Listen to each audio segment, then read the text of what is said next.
ang Marcos Jr. ang nagsabi at nag-utos ng courtesy resignation sa lahat ng kanyang mga miyembro ng gabinete. Now, balikan natin, bakit ba siya nag-utos ng mass resignation?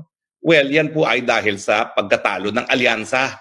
Lilima lang ang napanalo ng Marcos Jr. Meron pang dalawa doon na humiwalay na sa kanila, yung Amy Marcos at saka Camille Villar. No? So, ibig sabihin, palpak. At wala doon sa PFP na mga members na sa kanyang partido ang nanalo. Natalo po yung 3 PFP.